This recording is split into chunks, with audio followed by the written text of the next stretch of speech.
Yan, ayaw na. Bye, thank you sa 1,000.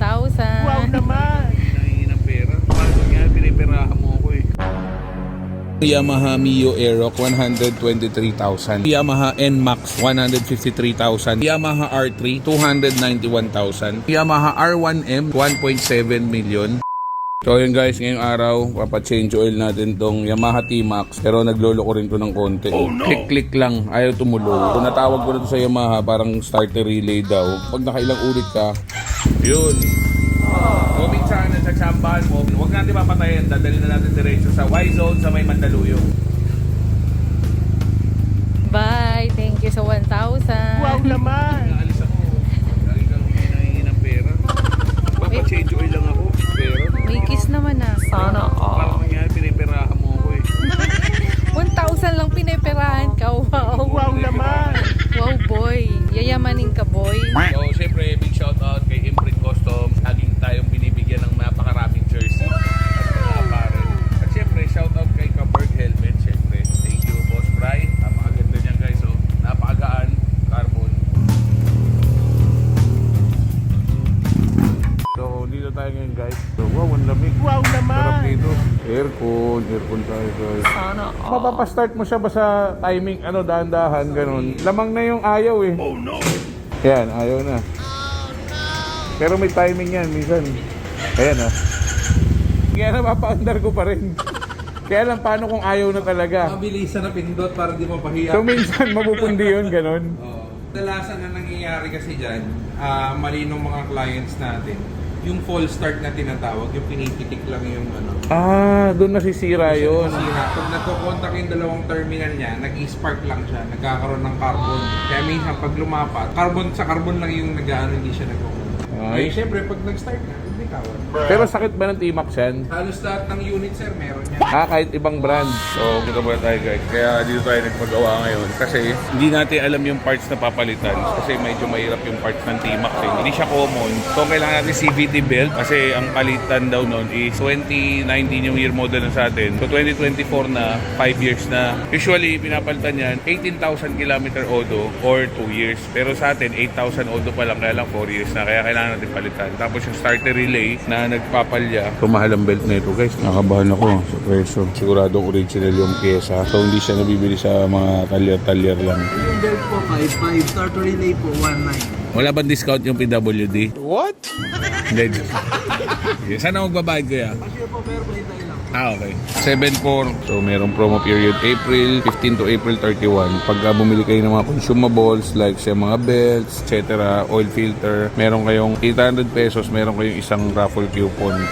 So, meron tayong 6 na coupon. So, pwede natin mapanalunan to. 4 na Mio Gear Gray, Matte Gray, 4 na NMAX, mga apparel, shirt, helmet, balaklava, saka mga bags, mga chamba tayo dito guys. So, ito yung presyo ng CVT belt ng Yamaha T-Max 530SX. So, 5,500 ang presyo nito. So, sa mga belt nyo guys, comment kayo kung magkano yung sa belt na gamit ninyo sa scooter nyo. So, ito naman yung starter relay na 1,900 pesos. Ito lang yan, pero 1,900 pesos. Ito yung nagki-click-click pag nagsa-start tayo. So, si Allen, boss, siya ang chief mechanic dito sa Yamaha Y-Zone. Specialty niya, puro big bikes lang siya.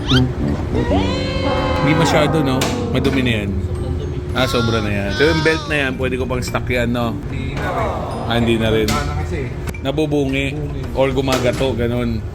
parang sa mga sapatos. di ba? Oo, yung pag sobrang luma, nagka-crack na. So kasi ito, parang 5 years na rin siya, no? Yun, may mga crack na. Kabit na natin yung mamahaling belt. Sa NMAX ba magkaning ganyan, boss? 700. Pwede bang kalkalin yan? Pero meron din racing pulley dito talaga, pang NMAX. Meron din. Pero alam mo yung belt na Malossi mas mura. Sa exciting kasi, 4,000 yung belt. Pag Malossi, nasa 2,500 lang. Ulog natin, manalo tayo. Wow naman! So dahil nandito na rin tayo guys, price check na rin tayo. Ito yung Yamaha R15M. Ang presyo nito guys is 203,000. Ito naman guys yung Yamaha R3, 300cc na 2-cylinder. Ang SRP nito is 291,000. Ito naman yung Yamaha R7 na 700cc. Ang SRP nito is 597,000. 700cc na 2-cylinder. Ito naman yung Yamaha R6 na phase out na nila at ito na yung pinalit R7. Pero ito, ang SRP before is 750,000. Ito yung naka-inline 4 na race bike na rin. So ito naman guys, yung Yamaha R1M na mga naka-carbon na rin yan. So ang SRP nito is 1.7 million. So meron din nilabas before na R1 lang, which is 1.1 million. Ito naman yung Yamaha Mio Aerox. Ang presyo nito is 123,000. At ito naman yung Yamaha Mio Aerox na S, 146,000. So yung difference ng Yamaha Mio Aerox lang is nakasusi lang siya. Ito yung 123,000. Compare dito sa S na naka-keyless na. Ito naman yung Yamaha NMAX, 153,900. So kung di ako nagkakamali, ito na yung version 2 na tinatawag nila, na keyless na siya. Siyempre hindi mawawala itong mga Yamaha Mio na 125S, 82,900. Ito yung isa sa nagugustuhan natin na pang-adventure. No? Ito yung Yamaha PG1 115cc, 96,400 ang SRP niya. Ganito lang siya pag stock, pero ito yung pag naka-set up na. So, pang-adventure na, no? Pwedeng pang moto camping. So, ito naman guys, yung Yamaha X-Max na 300cc. Ang presyo nito is 306,000. Ito naman yung kapareho sa ginagamit natin ngayon na Yamaha T-Max na 2019 model. So, 650,000. Ito yung 530 na SX. Kompleto rin yan, ABS traction. Pero syempre, wala siyang heated grips. Wala siyang heated seat. Hindi automatic ang windshield. At syempre, hindi pa siya naka full TFT gauge. Ito naman yung pinakamodelo na Yamaha T-Max. Ang presyo nito guys is 780,000. So maraming pinagkaiba yan doon sa T-Max na naunang katulad ng ginagamit natin. Unang-una facelifted na siya, iba na itsura niya. Iba na rin ang looks niya sa likod. At syempre, pati manibela niya, iba-iba na rin. No? Tapos may toggle na rin siya dito. Full TFT gauge. Meron din nilabas na ito na Tech-Max, which is mas mahal yun, nasa 850,000.